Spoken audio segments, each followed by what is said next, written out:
우리 저녁에 하나님의 말씀 함께 봅니다. 데살로니가 전서 5장 16절로 18절 기도의 유익이라는 제목으로 말씀을 함께 봅니다. 한 절씩 우리 교독합니다. 항상 기뻐하라, 쉬지 말고 기도하라. 범사에 감사하라. 이것이 그리스도 예수 안에서 너희를 향하신 하나님의 뜻이니라. 아멘. 아멘. 네. 오늘 이 시간 저는 우리가 기도를 하는 것이 우리에게 어떤 유익인가. 예를 들면 우리는 기도하면 그냥 내 문제가 해결된다, 또 내가 원하던 게 이루어진다라는 어떤 소극적인 기도에 대한 이해를 가지고 있습니다. 그러니까 우리가 문제가 있을 때, 어려움이 있을 때 하나님께 부탁하면 도와준다라고 하는 것인데, 물론 그것도 기도입니다. 그러나 기도를 우리가 어떤 수준에서 이해하느냐라고 할 때 그것은 아주 우리가 초보적인 수준이죠, 그죠? 그것도 기도입니다. 그러나 기도는 그것만으로 우리에게 필요한 건 아니라는 거죠, 그죠? 특별히 우리가 이 데살로니가전서 5장 17절에 쉬지 말고 기도하라라고 할 때 이 쉬지 않고 기도하는 거, 이것은 그냥 우리가 노력하는 것이 아니고요, 우리 표준 세번역에 보면 쉬지 말고 기도하는 것은 뭐라고 했습니까? 끊임없이 기도하십시오. 끊임없이 기도하십시오. 그러니까 우리는 문제가 있고 어려움이 있으면 기도하라 그러거든요. 그런데 성경은 그렇지 않아요. 문제가 있든지 없든지 끊임없이 기도하라는 거예요. 그런 기도자가 되기를 축복합니다. 오늘 이 주제는 제가 그동안 좀 오래 생각했던 주제입니다. 그래서 제가 그동안 기도 사역을 하면서 사람들이 흔히 그렇게 생각해요. 기도를 하는 것은 문제 있을 때 내가 기도하는 거라고 생각하는데, 저는 이 사역을 하면서 저는 사실 그냥 많이 생각을 했죠. 우리가 기도한다는 건 꼭 내가 원하는 일만 문제가 해결되는 게 아니고요, 우리가 기도하게 될 때에 우리가 잘 모르는, 정말 기도하는 사람들 그동안 제가 쭉 연구하고 또 공부해 보니까 기도하는 사람에게는 이런 유익함이 있더라는 거예요. 사실은 이건 아직도 제가 다 정리된 말씀은 아닙니다만, 오늘 좀 이 말씀을 나누면서 우리가 좀 더 기도에 힘쓰는 사람이 되었으면 좋겠다, 이런 생각이 들어서 한번 정리를 합니다. 그래서 여러분이 그동안 우리가 기도한다고 하는 것은 그냥 우리만 기도하는 것이 아니고 거기는 어떤 유익함이 있거든요. 기도하면 몇 가지 한번 정리를 해보면서 여러분도 왜 기도를 문제 있을 때, 어려울 때만 하지 말고 쉬지 말고 기도하라, 끊임없이 기도하라고 할까? 왜 기도를 끊임없이 해야 되는지 우리 한번 성경을 통해서 정리를 해보고, 저는 이런 생각을 해요. 우리가 막연하게 기도를, 아마 여러분 중에도 여전히 그런 분도 있어요. 사실은 왜 목사님은 저렇게 기도만 많이 하라 그럴까? 마치 기도만 하라고 하는 생각 드는데, 기도만 하는 것이 기도의 문제가 아니고요, 그것이 사실은 우리 신앙생활의 가장 근본적인 것이고요, 가장 중요한 것이죠, 그 얘기죠. 자, 그래서 저는 우리가 이 사역을 통해서 우리가 이제는 좀 기도를 분명하게 알았으면 좋겠다. 여러분이 잘 알았어, 그죠? 이제는 정말 우리가 그냥 억지로 애를 쓰는 것이 아니고, 정말 내가 하루하루 기도하는 일이 얼마나 소중한 일인지, 그리고 그것이 얼마나 내게 신앙적으로, 영적으로, 또 내 삶에 얼마나 유익한지를 우리가 좀 잘 정리하셔서, 그죠? 함께 나누면 좋겠어요.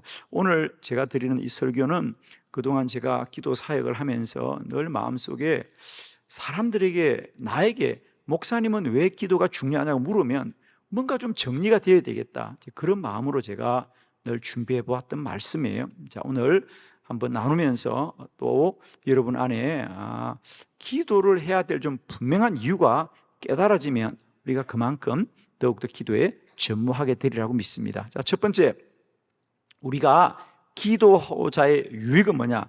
가장 중요한 유익은 뭐죠? 기도하는 사람은 고난을 이길 수 있다는 거죠. 자, 먼저 본문을 보겠습니다. 열왕기하 20장 1절로 3절, 먼저 본문을 함께 보고 우리 말씀을 나눕니다. 그때에 히스기야가 병들어 죽게 되매 아모스의 아들 선지자 이사야가 그에게 나와서 그에게 이르되 여호와의 말씀이 너는 집을 정리하라, 내가 죽고 살지 못하리라 하셨나이다. 히스기야가 낯을 벽으로 향하고 여호와께 기도하여 이르되 여호와여 구하오니 내가 진실과 전심으로 주 앞에 행하며 주께서 보시기에 선하게 행한 것을 기억하옵소서 하고 히스기야가 심히 통곡하더라. 아멘. 지금 이 히스기야 왕은 대략 한 35살쯤 될 때라고 이야기해요. 그러니까 여러분, 그런데 죽을 병에 걸렸다는 거죠. 여러분, 세상에 왕이 못할 일이 뭐가 있을까? 특히 이 고대 사회에서 왕이라는 것은 뭐 불가능한 게 없는 거 아니겠어요, 그죠? 그런데 참 안타깝게도 왕은 세상을 다 움직일 수 있고 세상의 모든 걸 움직일 수 있는데 자기 몸의 병은 자기도 어쩔 수가 없는 거예요, 그죠? 어쩔 수가 없는 거예요. 저는 그동안 우리가 기도자로 산다는 건 뭘까 생각하면, 저도 그렇습니다만은 수많은 기도자들을 볼 때마다 저는 첫 번째로 그 생각했습니다. 저분들이 기도를 하지 않았으면 저 고난을 어떻게 견딜 수 있을까? 그죠? 여러분은 지금 얼굴이 전혀 고난이 없는 분처럼 얼굴을 하고 앉아 계시니까 사실 여러분은 여러분 곁에 있는 분은 모르지만은요, 저는 오늘도 이 예배 시간에 앉아 있는 몇 분을 보면 여러분이 어떤 기도를 하시는지 저는 알고 있잖아요, 그죠? 우리가 인생을 다 그냥 사는 것 같아서 오늘 히스기야처럼 어느 날 35살에 이제 죽을 병에 걸렸을 때 인간이 할 수 있는 게 뭐가 있겠어요, 여러분? 인간이 할 수 있는 게 뭐가 있겠어요? 저는 특히 매주 목요일마다 콜링갓을 진행하면서 지난 3년 동안 목요일이면 정말 45분 제가 생방송을 진행할 때마다 가슴이 얼마나 아픈지 몰라요. 정말 그분들의 사연들을 들어보면 제가 늘 그런 생각해요. 이분들이 기도하지 않았다면 어떻게 이 고난을 견딜 수 있을까요? 아마 속이 터져서 어떻게 될 것 같아요. 그래도 기도하니까 사는 거거든요. 기도하니까.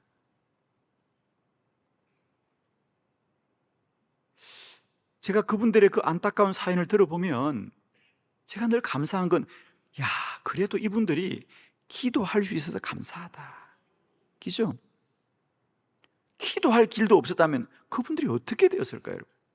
제가 정말 목요일마다 그 스튜디오에 앉아있으면 기가 막힌 사연들이요. 우리가 세상이 그냥 편안하게 사는 것 같아도 한 사람 한 사람이 감당해야 될 인생의 고난의 무게는 그건 만만하지 않거든요. 오늘 특별히 히스기야 왕입니다, 여러분. 한 나라의 왕인데 뭐가 부족할까라고 말하지만 자기 몸 안에 병 하나도 어찌할 수 없는 게 사람이거든요. 저는 기도의 유익 첫 번째, 기도하는 사람은 문제를 이길 수 있는 거예요.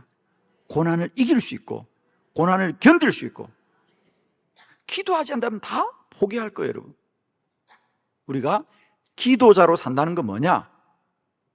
아무도 인생의 고난을 피할 수 없어요. 여러분 지금까지 편안하게 사셔도 앞으로 내 인생이 고난 없이 간다? 아무도 예측 못합니다. 누구나 인생에 불같은 고난과 혼란이 올 테인데 기도로 준비되지 않았다면 다 그 고난 앞에 넘어질 수밖에 없습니다. 주님이 그런 비유를 드신 적이 있죠. 너희 믿음이 반석 위에 세운 집과 같기를 바란다고 하면서 똑같이, 그죠?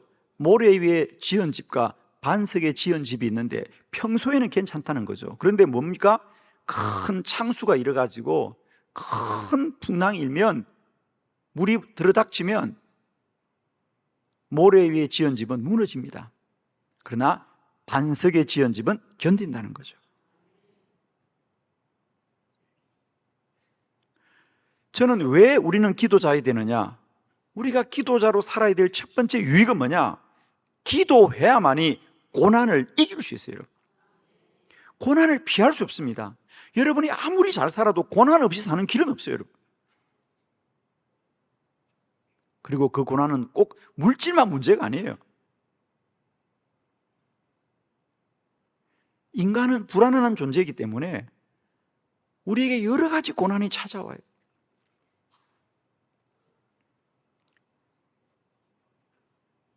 한국의 지성이라고 일컬었던 이어령 박사님, 지금은 이제 고인이 되었죠. 몇 년 전에 돌아가셨는데,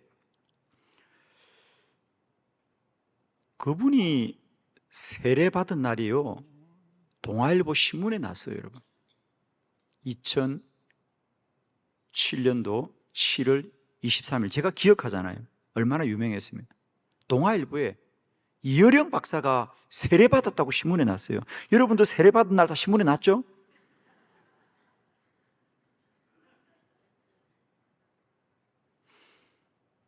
뭐 여러분은 이어령 박사가 좀 낯선 분도 있을 거예요. 그러나 저희들이 학교 다닐 때, 대학 다닐 때 그분의 책 한 번쯤 안 본 분 없죠. 지금도 제 서재에 그 이어령 박사의 전집이 다 있습니다. 저는 정말 얼마나 글을 잘 쓰고 그런 분인지 몰라요. 우리가 오죽하면 한국의 지성이라 그랬어요. 그죠? 나중에 문화부 장관도 하시면서 그분이 장관이 되면서 많은 것들을 바꾸었죠. 그런데 그분이 늘 기독교를 비판하는 분입니다. 지성이니까. 신을 믿는 건 무지하다.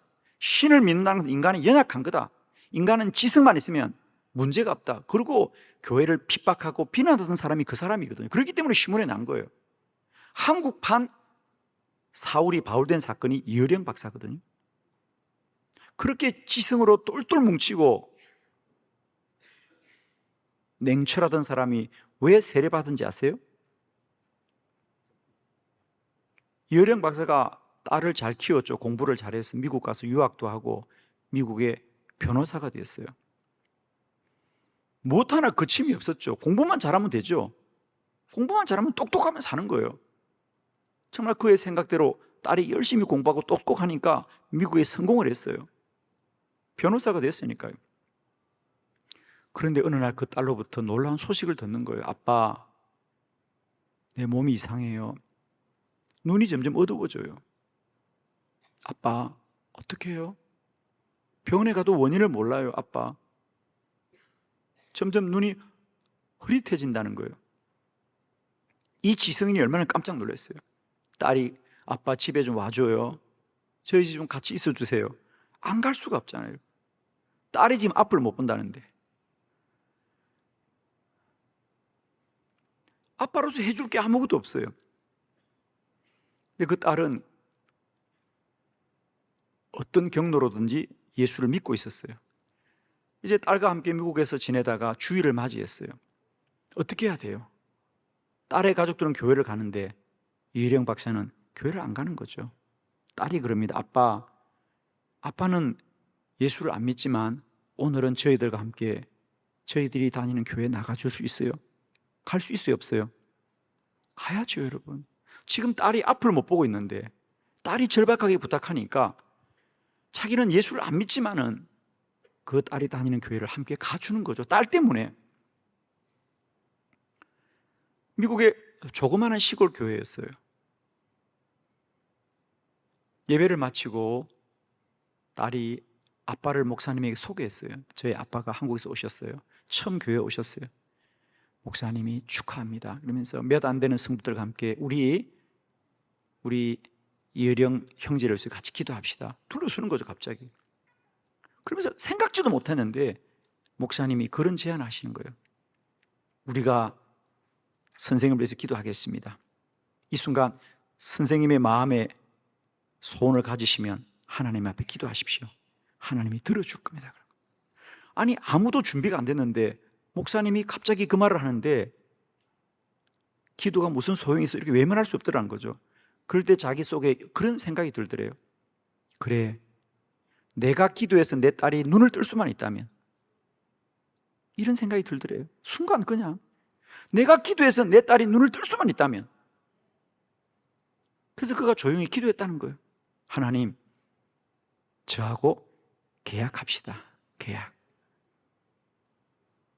저는 하나님을 잘 모르지만은 만일 하나님이 살아계셔서 저의 딸의 눈을 뜨게 해주신다면 저는 나의 인생을 하나님께 바치겠습니다. 내가 하나님이 없다고 말했던 내 말과 하나님이 없다고 했던 내 지식을 하나님을 위해서 사용하겠다. 그리고 조용히 혼자 속으로 기도했다는 거죠. 그의 인생에 예기치 못한 날들이었죠. 그리고 시간이 흘러서 이제 딸이 더 위중해져서 도저히 미국에 있을 수 없어 한국의 병원으로 왔습니다. 서울대 병원에서 정밀 검사를 하고 다시 다 치료를 받는데 이게 웬일이에요? 서울대 병원에서 정밀 검사를 해보니까 깨끗이 나은 거예요. 할렐루야. 병원에서 딸이 전화합니다. 아빠, 내 눈이 나았대요. 전화하는데 여령 씨는 절망했다는 거 아니에요. 내 인생은 끝났다 이제. 딸이 눈은 떠서 좋은데 나는 이제 하나님께 매인자가 되었구나. 그래서 그분이 썼던 첫 번째 책이 뭐죠? 지성에서 영성으로. 그게 신문 기자의 제목이에요. 드디어 한국의 지성인이 영성의 사람이 되었다는 겁니다.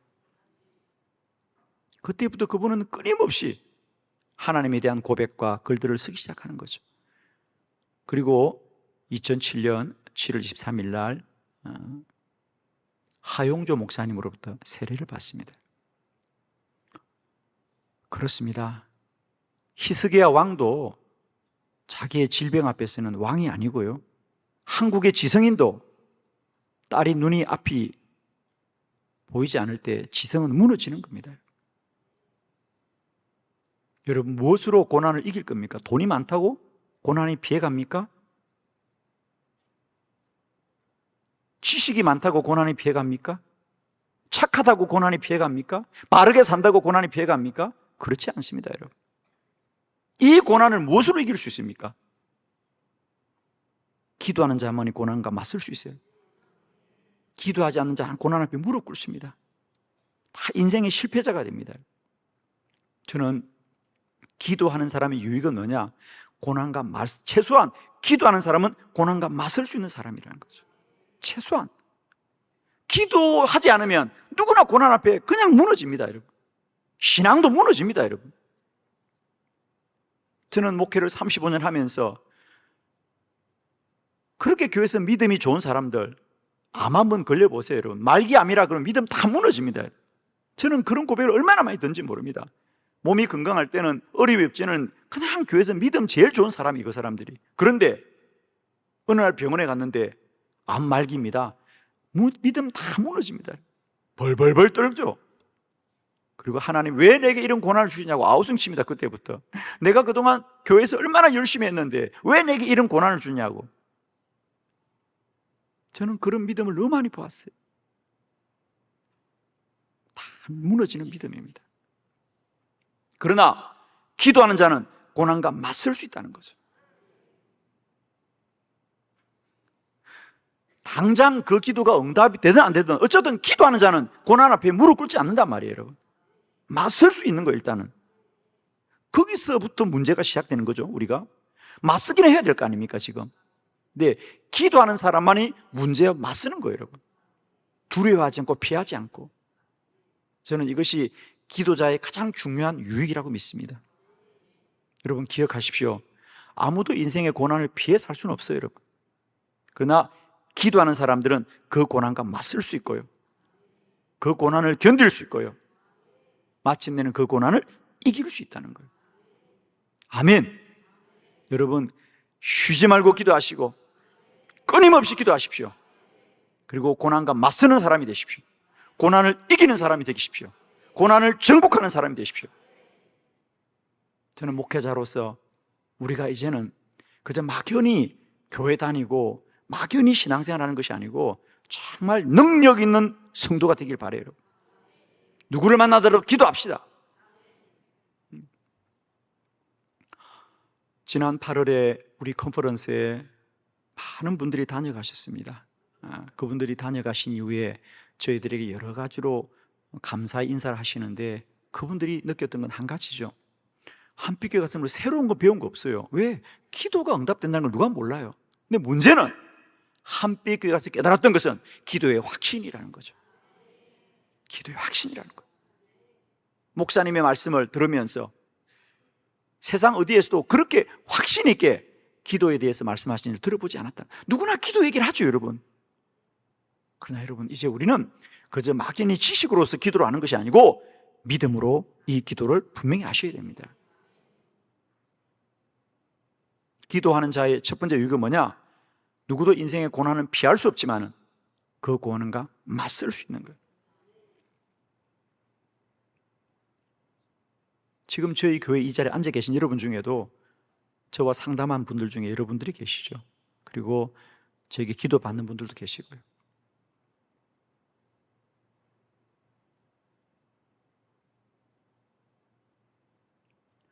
아무도 우리 인생의 고난을 설명할 수 없어요. 왜 내게 이런 일이? 응? 왜 내게 이런 일이? 지금 그런 분들 앉아 계신 자리에 왜 내게 이런 일이 왔냐고 누가 설명해 줄 수 있어요, 여러분? 그러나 저는 말할 수 있습니다. 기도하면 고난을 이길 수 있다. 하나님은 살아계신 하나님입니다. 기도하는 자들은 고난과 맞설 수 있는 사람이에요. 문제와 맞설 수 있어요. 인생의 억울함을 맞설 수 있는 자예요. 기도하지 못하면 억울함으로 무너집니다, 여러분. 누구나 그렇죠. 내가 그렇게 믿음 생활 열심히 했는데, 내가 그렇게 교회를 열심히 다녔는데 왜 내게 이런 고난은 있냐고 다 무너집니다. 그러나 기도하는 자들은 고난과 맞설 수 있고 고난을 이길 수 있는 자가 되는 거예요. 끊임없이 기도하십시오. 쉬지 말고 기도하십시오. 힘써서 기도하십시오. 기도하는 자가 되십시오. 문제가 생겨서 기도하지 말고 기도하여서 문제를 이기자 말이에요, 여러분. 문제가 생기면 이미 우리의 믿음은 무너집니다, 여러분. 기도하는 믿음이 준비되어야만이 문제를 맞설 수 있는 거거든요. 그러니까 문제가 없어도 기도하고 기도로 단련하셔서 어떤 문제 앞에서도 기도하자고 말할 수 있어야 되죠.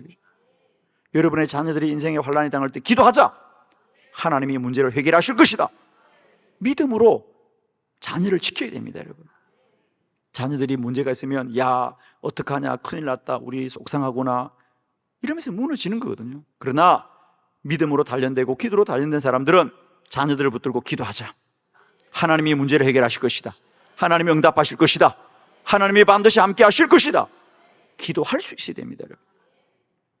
두 번째, 우리 기도하는 사람의 유익은 뭐냐? 기도하는 사람들은 언제나 소망을 가지고 살 수 있다는 거죠. 소망을 가지고 살 수 있어요. 자, 사도행전 27장 23절로 26절을 교독합니다. 23절, 내가 속한 바 곧 내가 섬기는 하나님의 사자가 어젯밤에 내 곁에 서서 말하되 바울아 두려워하지 말라. 내가 가이사 앞에 서야 하겠고 또 하나님께서 너와 함께 항해하는 자를 다 내게 주셨다 하였으니 그러므로 여러분이여 안심하라. 나는 내게 말씀하신 그대로 되리라고 하나님을 믿노라. 그런즉 우리가 반드시 한 섬에 걸리리라 하더라. 아멘. 바울이 로마를 가는데 유라굴라는 큰 태풍이 붑니다. 배가 금방이라도 바다에 곤두박질 칠 것 같죠. 사람들이 두려워하고 식사를 하지 못합니다. 바울이 기도했습니다. 그러자 주님이 말씀합니다. 바울아 두려워하지 말라. 너는 반드시 로마로 가야 된다. 왜? 너는 가이사 앞에 서야 된다. 내가 너와 함께하는 모든 자를 다 너에게 맡겼으니 너희는 결코 이 배는 이럴지 몰라도 너희는 반드시 한 섬에서 걸리리라. 여러분, 기도하는 자는 소망을 가진 자예요. 풍랑 속에서도 하나님이 우리를 구원하실 것이다. 특별히 거기 26절에 보면 그런즉 우리가 반드시 한 섬에 걸리리라. 한 섬에 가서 걸리게 된다는 거죠. 물론 섬의 이름은 모릅니다. 이게 기도자의 한계입니다, 여러분. 많은 분들이 하나님이 나를 돕는다면 어떻게 도울까를 알아야 된다고 생각하는데 그렇지 않아요, 여러분. 내가 답을 몰라도 하나님이 도우시고 내가 답을 몰라도 하나님은 응답하신다는 거예요. 아멘이시죠? 한 섬에가 걸리리라. 저는 이것이 기도자입니다. 많은 사람이 그렇게 말해요. 하나님이 응답하면 어떻게 응답할지 알아야 될 거 아니냐? 아니에요, 여러분. 오늘 바울이 말합니다. 반드시 주님이 우리를 구원하실 것인데 우리는 어떤 섬에가 걸리리라 그래요. 그 어떤 섬은 주님이 아시는 겁니다. 나중에 바울과 그의 일행이 구원받고 보니까 그 섬의 이름이 뭐더라? 멜리데이더라. 자, 저를 쳐다보지 마시고 성경을 봅시다. 28장 1절, 사도행전 28장 1절 다 같이 시작. 우리가 구조된 후에 안즉 그 섬은 멜리데라 하더라. 아멘. 아멘. 할렐루야. 날마다 때마다 여러분은 여러분의 기도 응답이 이루어진 것을 고백하는 자리까지 갈 수 있기를 축복합니다. 그래서 기도의 두 번째 유익은 뭐냐? 기도하는 사람은 어떤 삶의 고난과 환난이 와도 소망을 가지고 사는 자입니다. 여러분, 인생은 소망을 가진 자가 반드시 승리하게 되어 있어요. 그죠? 늘 기도함으로 말미암아 여러분 꿈을 꾸게 되기를 바라요. 저는 너무 감사한 게 이제 우리가 지난 작년 9월 1일 날 우리 한빛교회에서 우리 감리교회가 100년을 기도하자고 우리가 작정을 하고 100년 기도 운동을 시작했죠. 정말 하나님의 은혜입니다. 오늘로 359일차 됩니다. 오늘로 359일째 하고 있는데 이제 거의 1년이 다 돼가지요. 제가 느낀 건 뭔지 아세요? 1년 전만 해도 우리 감리교 목사님들이나 장로님들 모이면 늘 걱정을 합니다. 우리 큰일 났다. 큰일 났다. 앞으로 어떻게 해야 되나 이런 걱정을 많이 하셨습니다. 그런데 우리가 지난 1년 동안 365일 매일 한 교회씩 릴리로 기도하면서 우리 감리교가 기도한다. 물론 지금 현재 한 420개 교회가 참여하고 있고 우리 감리교 현재 한 7천 교회가 됩니다. 참여하지 않는 교회가 훨씬 많죠. 그런데 중요한 것은 우리 감리교 안에 우리가 기도한다는 사실을 알게 될 때 사람들이 이제는 소망을 말하기 시작한다는 거죠. 하나님이 도우실 거다. 하나님이 함께 하실 것이다. 우리는 기도하고 있다. 아멘이죠. 기도하지 않으면 염려합니다. 그러나 기도하면 소망을 갖는 거죠. 그렇지 않습니까, 여러분? 저는 지난 100년 기도 운동을 통하여 우리 감리교회 1년 이제 다 되어 갑니다. 이번 주 토요일까지면 1년이 되는 거 아니겠어요? 여러분, 한빛교회는 복 많이 받을 거예요. 난 정말 그렇게 생각해요. 이 엄청난 일을 시작했으니까. 아니, 한 교회만 섬겨도 복을 받는다는데 한 교단을 섬겼으니 이건 뭐 얼마나 복을 받으려고 그래요? 제가 느낀 건 그래요. 우리 감리교회가 소망을 갖기 시작하는 거예요. 올해도 우리 감리교회 여름 성경 주제가 뭔지 아세요? 기도할래요. 기도할래. 이제 아이들에게도 기도를 가르치고 지금 우리 감리교회는 주제가 다 기도입니다. 이제는. 할렐루야. 바뀌고 있는 거예요. 당장 답은 없고 당장 응답은 없어도 소망을 가진다는 거예요. 우리가 기도하기 전에는 다 서로 염려하고 근심하고 누구를 탓하고 그러는데요, 기도하니까 하나님을 바라보는 거예요. 이게 중요한 거예요. 기도하면 소망을 간다는 거죠. 아멘입니다, 여러분. 얼마나 이게 유익한지. 꿈을 꾼다는 것은 얼마나 귀한 일인지 몰라요. 저는 정말 이 100년 기도를 시작하면서 앞으로 우리 하나님께서 우리 감리교회를 새롭게 하실 거라는 것을 우리가 소망하게 될 때마다 얼마나 감사한지. 그러므로 우리가 기도한다는 것은 뭐죠?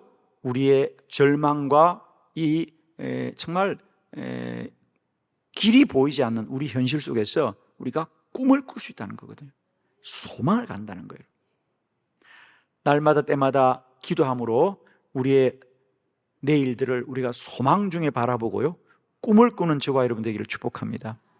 기도하면 하나님이 반드시 일하고 역사할 줄 믿습니다. 너는 내게 부르짖으라.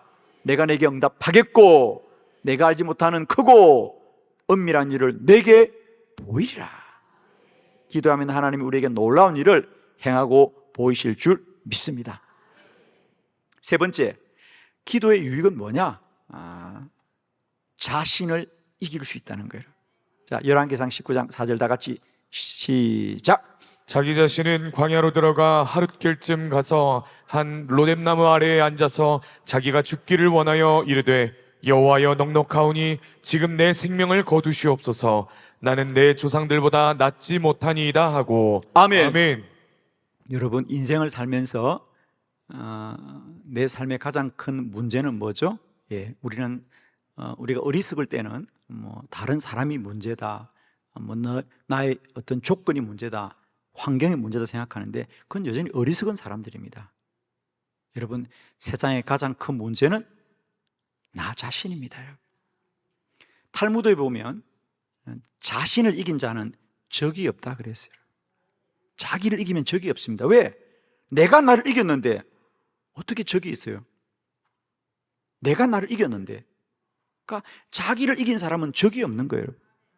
여러분은 적이 한 사람도 없죠? 아멘 하세요. 빨리 그냥. 여러분은 적이 한 사람도 없죠? 무슨 적이 그렇게 많아서 아멘을 못해요? 주여. 저는 적이 한 사람도 없습니다. 왜 아멘 안 해요? 정말입니다. 저는 누구와도 잘 지내고요. 정말입니다, 저는.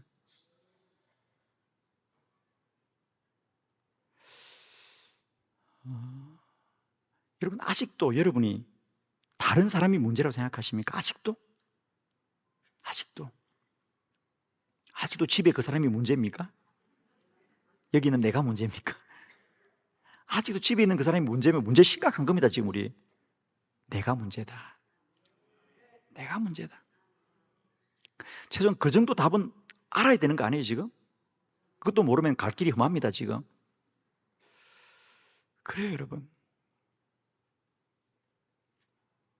저는 끊임없이 저와 싸웁니다, 여러분. 끊임없이 저를 싸우고. 여러분, 근데 문제는 답을 아는 것도 중요한데, 그러면 내가 문제구나. 그러면 나를 무엇으로 이길래요, 여러분? 어떻게 하시죠? 좀 때려서 이길래요? 어떻게 나를 이겨요, 여러분? 그래요. 기도해야 자신을 이깁니다. 내가 나를 이기지 못해요, 여러분. 오늘 본문에 보세요. 엘리야가 어떤 사람입니까? 근데 엘리야도 죽고 싶다 그러잖아요, 여러분. 하나님 나 죽고 싶어요, 그래요. 쉽게 말하면 그 말입니다, 여러분. 하나님 나 죽고 싶어요. 여러분은 절대 그런 일을 꿈도 안 꾼 사람처럼 앉아 있으시네. 예. 여러분 절대로 죽고 싶은 적이 없었죠, 여러분은.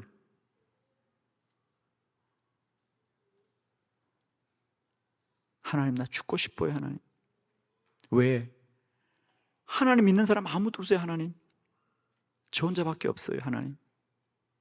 희망이 없어요, 하나님. 내가 3년 6개월 동안 기도했는데 사람들은 다 우상을 섬겨요, 하나님. 더 이상 내가 사역을 할 수가 없어요, 하나님. 하나님 나 죽고 싶어요. 엘리야는 죽고 싶은데 그가 40일을 호렙산에서 기도하자 하나님의 음성이 들려옵니다. 엘리야야, 너 혼자가 아니야. 내가 어려운 자 7,000명을 남겨두었다는 거예요. 여러분, 하나님의 음성은 아무도 막을 수가 없다는 거예요, 여러분. 내가 죽고 싶어도 하나님의 음성이 들리니 어떻게 죽냐고요, 여러분.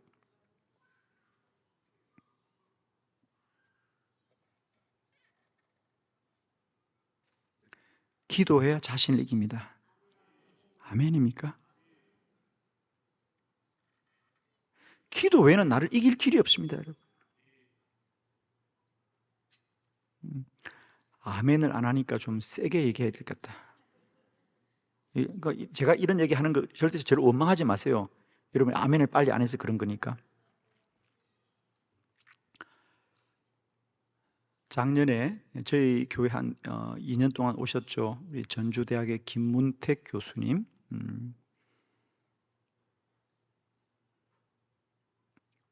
작년에 오셨을 때 제가 들었던 얘기잖아요, 그죠? 교수님이 살이 많이 빼셨더라고.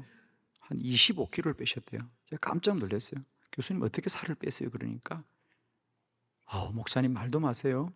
제가 살을 빼려고 그렇게 운동하고 했는데도 살이 안 빠지더라는 거예요. 근데 갑자기 이렇게 어떻게 25kg 빼셨냐니까 어느 날 갑자기 음식이 맛이 없더래요. 안 먹는데 자기는 한 끼만 먹고 먹을 때 그냥 야채 조금 먹고 안 먹는데 그래서 아니 어떻게 안 먹게 되냐니까 하나님이 먹지 말라 그래서 안 먹는데. 아니 우리 교수님이 찬양 사역자잖아요. 늘 자기가 찬양할 때마다 자기 몸무게 너무 나가니까 너무 힘들더라는 거죠. 두 가지. 찬양을 해야 되는데 숨이 차고 두 번째로는 살이 너무 찌니까 다리가 아프니까 1시간, 2시간 서서 막 찬양을 해야 되는데 숨도 차고 관절이 아프니까 그때마다 자기가 살을 빼야지, 이거 내 살 큰일 났다 이러는데도 이게 찬양 사기라는 그렇습니다. 여러분, 사람들 앞에서 한 2시간 진을 빼고 나면요 허기가 져요. 그리고 한 밤 10시나 집회를 마치고 숙소에 들어가면 허겁지겁 먹는 거예요. 이게 살이 찌는 거예요. 먹고 또 후회하는 거야. 이걸 왜 먹었나? 왜 먹어? 먹고 싶으니까 먹는 거지. 먹으면서도 우리 말하잖아. 이 야식 먹으면 안 되는데, 이거 먹으면 안 되는데, 그리고 먹잖아 우리는. 기지? 내일 또 먹고. 누구나 사람 똑같아요 여러분. 그죠? 하여튼 여러분 아멘 안 했으니까 이 말 들어야 돼요. 그냥 무조건. 그렇게 하고 늘 정말 자기도 너무 안타까운 거야. 자기가 내가 주를 위해 살겠다고, 주를 찬양합니다, 내가 주를 위해 바치겠다고 말은 하는데 내 몸 하나 조질 못한다는 거예요. 그러던 어느 날, 그날도 찬양 집회를 하는데 막 숨이 차고 다리가 아프더래요. 주야 기도합시다, 주여 주여 하는데 갑자기 주의 음성이 들리더래. 교수님이 직접 저한테 한 얘기예요. 하나님이 자기에게 얼마나 질책을 하시던지, 너는 지금 네 입으로 너의 인생을 내게 바치겠다고 말하느냐? 너는 너 먹는 것 하나 관리하지 못하는 게 무슨 나를 위해 사냐? 하나님이 책망하더란 거예요. 정말입니다. 자기도 깜짝 놀랐대요. 교수님이 기도 많이 하는 분이거든요. 그분이. 저는 그분 참 존경합니다. 찬양 사역자지만 기도를 참 많이 하세요. 주의 음성이 들리더라는 거예요. 내가 그렇게 야식을 안 먹려고 참고 애를 쓴데도 이기지 못했는데 주의 음성이 들리니까 그날부터 밥맛이 없더래요. 여러분, 이 밤에 주의 음성 들리기를 축복합니다. 아멘. 정말이에요 여러분. 우리가 우리를 못 이긴다니까 여러분. 기도하면 자신을 이깁니다 여러분. 정말입니다. 기도 많이 합시다. 우리 기도를 많이 한다는 게 목적이 아니라 기도를 많이 해서 하나님의 음성을 듣자 말이야 말. 그러면 하나님이 우리를 올바른 걸 인도하십니다 여러분. 하나님이 우리를 그냥 두겠냐 여러분. 자신의 종이 그렇게 하나님 앞에 열심히 살고 사는데 몸무게 관리하지 못해서 쩔쩔매는 걸 하나님 그냥 두지 않는다는 거죠. 하나님이 그냥 벼락처럼 말씀하시는 자기들한테. 정말입니다. 자기가 듣기 역겨울 만큼 자기가 그날 창피해서 죽을 뻔했대요. 내가 그게 먹는 게 뭐라고 마음이 메어가지고 이것 하나 내가 관리 못하고 부끄럽구나. 그날처럼 부끄러운 날이 없더래요.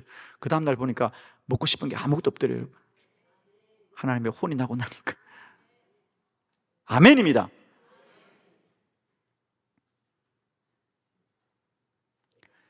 내가 나를 이길 수 없습니다 여러분.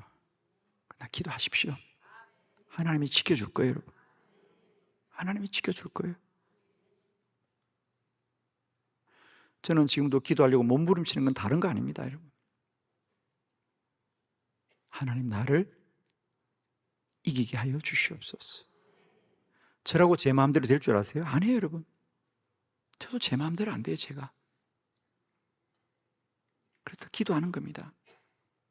하나님 나를 이기게 하여 주시옵소서. 여러분 엘리야 죽고 싶다고. 여러분 우리 사실 누구나 한 번쯤 그런 마음 가졌을 거예요. 하나님 믿어도 죽고 싶을 때가 있어요 여러분. 엘리야뿐 아니에요. 수많은 목회자들이 말은 못할 뿐이지 그런 마음들을 살고 현장에 있다고 여러분.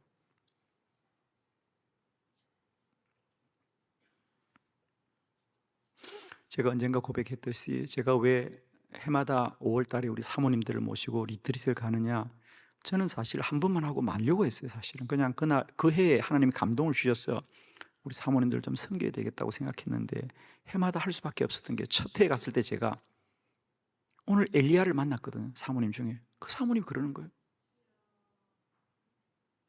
모든 사모님들은 제주도 오셨다고 막 들떠서 기분이 좋아하시는데 사모님 한 분이 자기는 이번 이틀이 마치고 돌아가면 목회를 그만둘 거라고, 다 그만둘 거라고, 다 그만둘 거라고. 개척교회 15년 했는데 너무 힘들다고, 목회도 안 되고 교회도 부흥도 안 되고 너무 힘들다고 그만둘 거라고. 엘리야를 만났죠 제가. 그분을 붙들고 우리가 얼마나 울었는지 몰라요 여러분. 제가 그때 결심했습니다. 이 모임을 계속해야 되겠구나. 그 3일간 그 사모님 회복되었고요. 지금도 목회를 잘하고 계세요. 여러분 우리가 한 사람을 살리면 귀한 일을 한 거죠, 그죠? 저는 그때 마음에 결심했습니다. 우리가 힘들더라도 이 모임을 계속해야 되겠다. 지친 사모님을 살려야 되겠다. 여러분, 기도해야 자신을 이깁니다. 할렐루야. 세 번째, 기도가 왜 유익하냐? 기도하면 마음이 평안합니다. 빌립보서 4장 6절로 7절, 우리 너무도 잘 아는 말씀이니까 우리 크게 한번 암송하면서 합독합시다. 시작. 아무것도 염려하지 말고 다만 모든 일에 기도와 간구로 너희 구할 것을 감사함으로 하나님께 아뢰라. 그리하면 모든 지각에 뛰어난 하나님의 평강이 그리스도 예수 안에서 너희 마음과 생각을 지키시리라. 아멘. 마음이 편하십니까, 여러분? 말은 아멘이라 그러는데 얼굴은 엄청 불안해 보여.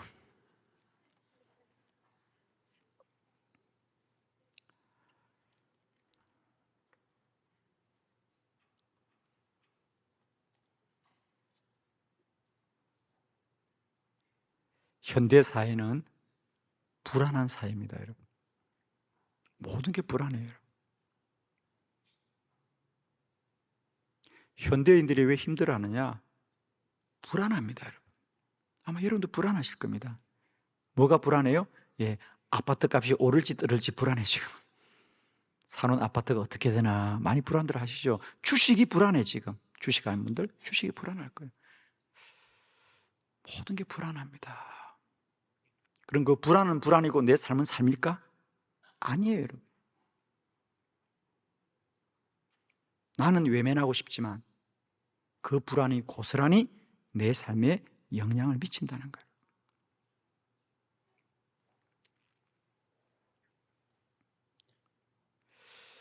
거예요. 제가 지난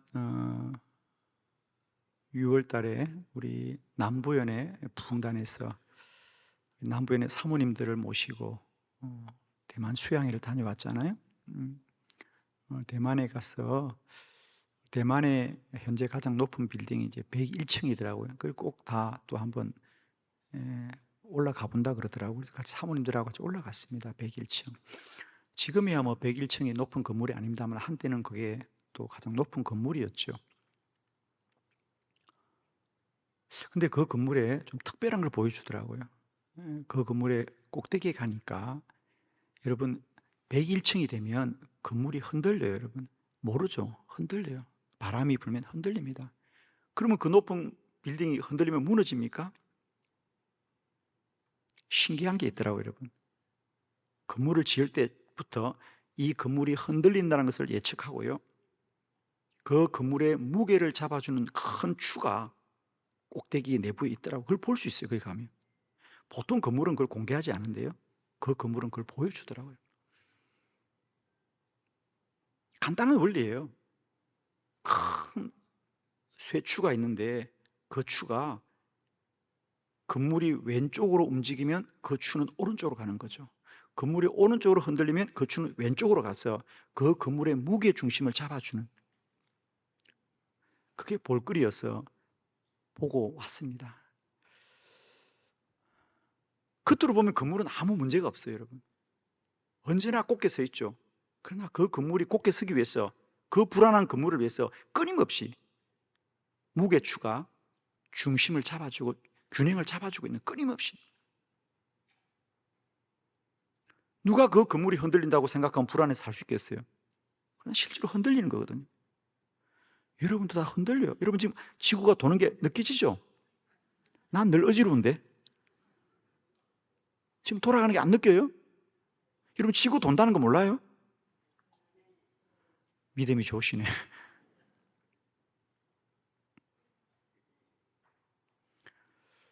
여러분의 근원에 뭐가 있는지 아세요? 여러분은 부정하겠죠. 난 마음이 편안해요. 아니에요, 여러분. 불편해요, 여러분. 불안해요. 제가 가장 많이 상담하는 분들이 잠이 못 잔, 목사님, 저 잠을 못 자요. 가장 많이 상담하는 분들, 불면증이 많습니다. 잠이 안 오는 게 문제가 아니고 마음이 편안하지 않는 겁니다. 불안하니까 잠을 못 자고요. 우리가 세상이 참 편리해졌어요. 너무 살기 좋아졌잖아요. 근데 왜 정신병은 더 많이 생길까요, 여러분? 듣도 못한 병들이 얼마나 지금 많은지 몰라요. 불안하기 때문에요. 그 불안을 무엇으로 다 막으시려고요? 그 불안을 무엇으로 이기겠습니까, 여러분? 여러분, 기도해야만이 주님이 주시는 평안으로 마음을 지키는 거예요. 모든 지각에 뛰어난 하나님의 평강이 너희 마음과 생각을 지키는다는 거예요. 여러분, 우리는 건물이 바로 서야 평안한 게 아니에요. 건물은 흔들 수밖에 없어요. 여러분. 하나님이 내 마음을 지켜주셔야 돼요. 기도해야만이 현대사의 이 불안을 우리는 이길 수 있는 거예요. 저는 정말입니다. 기도하는 자의 큰 복은 뭐냐? 우리가 마음의 평안을 갖고 살아가는 거예요. 제가 사실은 늘 여러분을 그냥 인사할 때마다 당신의 얼굴이 해와 같이 빛납니다라고 인사하다고 하지만은 그건 저의 마음입니다, 사실은. 여러분의 얼굴이 너무 어둡기 때문에 제가 늘 좀 밝게 하려고 애를 쓰는 거죠. 여러분, 얼굴이 밝으면 마음도 밝아집니다. 아멘이에요? 정말입니다, 여러분. 얼굴이 밝아지면 마음도 밝아져. 저는 우리 한빛교회가 얼굴이 환한 교회가 되길 바라요. 저는 왜 이런 노력을 하냐면, 여러분 잘 들으세요. 여러분, 옆에 앉은 사람이 지식이 많고 똑똑하다고 여러분이 똑똑해집니까? 안 똑똑해집니까? 지식은 전이 되지 않아요, 여러분. 내가 무슨 지식을 가지고 있다, 정보를 가지고 있다, 그건 전이가 안 된다니까? 똑똑한 건 그 사람은 똑똑해. 근데 여러분, 단순한 얘기예요. 옆에 사람이 기분이 좋으면 기분이 좋아, 안 좋아? 좋아요. 옆에 사람이 슬프면 나도 우울해지, 괜히. 감정은 전이가 된다는 겁니다, 여러분. 그렇습니다, 여러분. 감정은 흘러가요. 근데 지식은 흘러가지 않아요. 지식은 자기만 갖는 거야. 여러분, 옆에 사람, 형님이 똑똑하고 동생이 똑똑한 법이 없어요. 그러나 그 집안이 웃음이 많은 집안이면 다 기쁨이 있는 집안이 되는 거야. 무슨 얘기냐? 감정은 전이가 된단 말이야. 감정은 나도 모르게 옆에 사람에게 전파되는 거야. 그러니까 여러분, 제발 부정적인 감정을 전파하지 마시고 긍정적인 감정을 전파하는 사람이 되란 말이야. 정말입니다, 저는. 제발 교회 올 때는 얼굴을 좀 다리고 오세요. 제발 부탁하는데 그냥 오지 말고 하나씩 사줘야 될 것 같아요, 집에서 그냥. 교회 와서는 여러분 이왕 앉아 계시는 거 옆에 사람에게 긍정적인 감정을 나누잔 말이에요, 여러분. 여러분 제발 좀 반짝반짝 해야 돼, 얼굴이. 아멘. 저는 기도하는 교회는 성도들이 기쁨이 있어요. 행복이 있어요. 감사가 있어요. 아멘이죠, 여러분. 불안을 이기는 거예요, 여러분. 근심을 이기는 거예요. 염려를 이기는 거예요. 그래서 기도 많이 합시다. 여러분의 가정에 기도 많이 하셔서 가정이 행복하길 바라요, 여러분. 덜 집에 들어가면 그냥 차가운 기운이 돌고 막 염려와 근심으로 한숨 쓰고 이러면 안 되는 겁니다. 그러면 우리 아이들에게도 다 전염이 돼요, 여러분. 기도하는 가정은 애들이 밝게 자라는 거예요. 아멘입니다. 기도하는 교회는 자녀들이 밝게 자라는 겁니다, 여러분. 기도해야 평안을 지킬 수 있어요. 이 세상이 얼마나 불안합니까, 여러분. 꼭 마음의 평강을 기도로 지키시길 축복합니다. 마지막 5번째, 기도의 유익. 기도해야 마지막 날에 신앙을 지킬 수 있습니다. 베드로전서 5장 8절로 9절을 교독합니다. 근신하라, 깨어라. 너희 대적 마귀가 우는 사자같이 두루다니며 삼킬 자를 찾나니 너희는 믿음을 굳게 하여 그를 대적하라. 이는 세상에 있는 너희 형제들도 동일한 고난을 당하는 줄을 알미라. 아멘. 여러분, 기도해야 마지막 날에 내 신앙을 지킵니다, 여러분. 정말입니다. 기도하면 병도 낫고 기도하면 부자도 되는 것도 중요한데 그보다 더 중요한 것은 여러분, 기도해야만이 내 신앙을 지키고 내 믿음을 지키는 거예요, 여러분. 여러분, 코로나 이후에 교회를 떠난 사람들이 3분의 1이나 됩니다, 여러분. 우리 교회도 아시잖아요, 여러분. 지금 코로나 이후에 교회를 돌아오지 못하는 사람이 한국의 3분의 1이 된다니까요.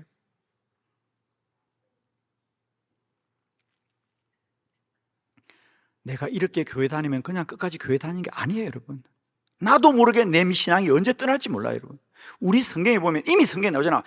파선하는 믿음이 있다고. 배가 부시듯이 믿음이 깨어지는 믿음이 있단 말이에요, 여러분. 우리가 믿는다고 이렇게 끝까지 가는 게 아니라니까요, 여러분. 기도해야만이 내 신앙을 지킬 수 있어요. 기도해야만이. 저는 헐 새벽마다 저녁마다 기도하는 분들을 보면 참 마음이 감사한 게, 물론 저분들은 문제가 있어 기도해도 중요한, 기도하는 사람은 믿음을 지킨단 말이에요. 왜? 마귀의 시험을 이길 수 있으니까, 최소한 것들을.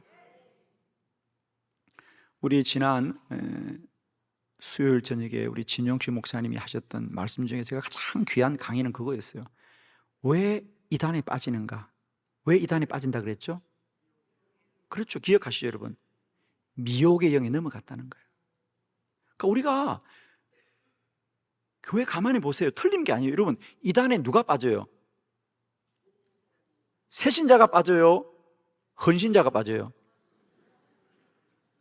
미안해요, 헌신자지 뭐 오래됐으니까 어떻게 해?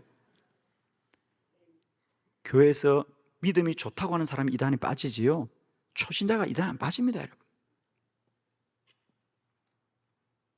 저도 목회하면서 제가 100분 동의하는 겁니다. 이단에 빠지는 사람은요, 똑똑한 사람이 이단에 빠져요, 여러분. 스스로 잘났다고 생각하는 사람이 이단에 빠집니다, 여러분. 그 얘기는 그들이 잘못돼서 빠지는 게 아니라 아무리 똑똑하고 잘나고 믿음이 좋아도 미혹하는 영은 이길 수 없어요, 여러분. 자기도 모르게 빠진다니까, 여러분. 그게 이단이에요, 여러분. 누가 알고 이단에 빠지겠어요, 여러분? 지금 이단에 가 있는 사람들이 이단인 줄 알겠습니까? 몰라요. 그게 진리라고 그러고 가 있는 거예요, 지금. 어이가 없어요, 여러분.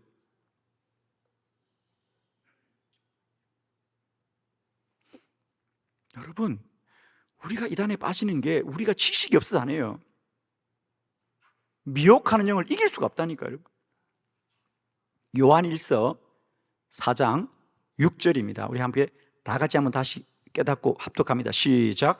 우리는 하나님께 속하였으니 하나님을 아는 자는 우리의 말을 듣고 하나님께 속하지 아니하는 자는 우리의 말을 듣지 아니하나니 진리의 영과 미혹의 영을 이로써 아느니라. 아멘. 아멘. 우리는 하나님께 속하였으니 하나님을 아는 자라. 우리의 말을 듣고 하나님께 속하지 않은 자. 그러니까 사람의 말을, 교회의 말을 그들은 듣지 않는 거예요. 그리고 그들은 이단의 말을 듣는 거예요. 왜? 그것은 그들의 잘나고 못한 것이 아니라 이미 진리의 영과 미혹의 영이 나눠졌기 때문이에요. 주의 강단에서 말씀이 은혜가 되는 건 그 안에 진리의 영이 있기 때문이에요. 그런데 어느 날 강단에서 말씀이 은혜가 안 돼. 그리고 세상 말이 자꾸 들려오고 이단의 말이 들리면 그건 미혹하는 영이 속한 것이라는 것이죠. 여러분, 이 진리를 꼭 아셔야 됩니다, 제발. 여러분은 여러분이 판단한다고 생각하죠. 어이없는 말 하지 마세요, 여러분. 정말 저도 35년 목회하면서 이단에 빠진 성도들을 많이 봤어요, 정말. 그때 가슴이 얼마나 아픈지 몰라요. 목회자들도 빠져요, 여러분. 사모님도 빠져요, 여러분.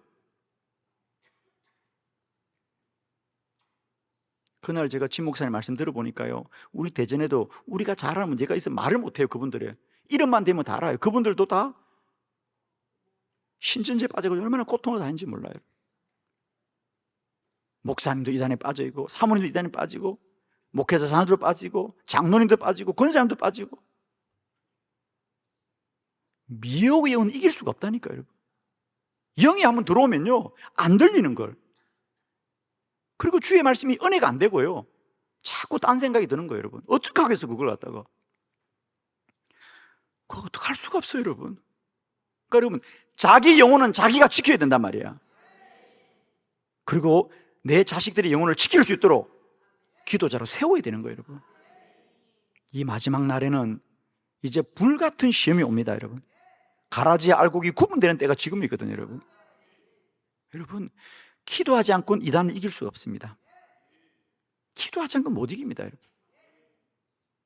제가 그날 우리 진 목사님 얘기하면서 그 얘기했습니다. 제 책을 다 주면서 목사님, 앞으로 목사님 사역 가운데 이 기도에 관한 부분들이 좀 더 강조됐으면 좋겠다. 그래서 목사님 지금 상담하는 차원이지만 저는 상담보다 기도가 더 중요하다고 본다. 기도해야만이 미혹하는 영을 이기지, 여러분. 미혹하는 영을 뭘 지식으로 이기겠습니까, 여러분? 더 교회가 강력하게 기도해서 미혹의 영을 물리치고요, 진리의 영으로 충만해야만이 이단의 말이 들리지가 않아요, 여러분. 근데 이단에 빠진 사람은 그게 진리래. 신천지 말이 안 돼요, 여러분. 어떻게 이만희가 그리스도냐고. 근데 그들은 그렇게 말을 해요, 여러분. 그게 기가 막힐 노릇인데, 왜냐하면 그게 미혹의 영이 들어갑니다. 그렇게 하는 거예요, 여러분. 그걸 누가 이기겠냐고, 여러분. 아이들 야단친다고 가둔다고 안 돼요, 여러분. 대전에 어느 목사님이 딸이 신천지에 빠졌대요. 목사님이 충격을 받았어요. 딸하고 가다가 화장실 잠깐 간다 그래서 아빠가 화장실 앞에 기다렸는데 딸이 창문 열고 나갔대요, 세상에. 아빠가 얼마나 고통받았겠습니까? 미혹의 영이 빠지면 그런 겁니다, 여러분. 그게 아빠고 목사님인데도 아빠 말도 안 듣는 걸요, 여러분. 미혹의 영이 들어가면 그런 거예요, 여러분. 그렇지 않습니까? 여러분 아시는 대전의 어느 교회도 우리 몇 년 전에 사모님이 이단에 빠져가지고 교회가 난리가 났잖아요, 그죠? 부부 관계도 이단이 들어가면 어쩔 수 없는 거예요, 여러분. 그게 미혹의 영이 들어가면 그렇게 무서운 거예요, 여러분. 이걸 뭐로 몽둥이를 이길 거냐고, 여러분. 아니에요. 악한 영은 기도로만 이기는 거예요, 여러분. 여러분 꼭 기억하세요. 나는 지금 뭐 어려움이 없다 기도 안 하시냐고. 기도해야만이 마지막 날에 우리의 영혼을 지키고 믿음을 지키고 신앙을 지키는 거예요, 여러분. 아직도 기도를 소홀히 하겠어요, 여러분? 정말입니다, 여러분. 기도해야 내 영혼을 지키고 내 자녀를 지키고 내 교회를 지키고 미혹의 영을 물리칠 것이고요, 승리하게 될 줄로 믿습니다. 기도드리겠습니다.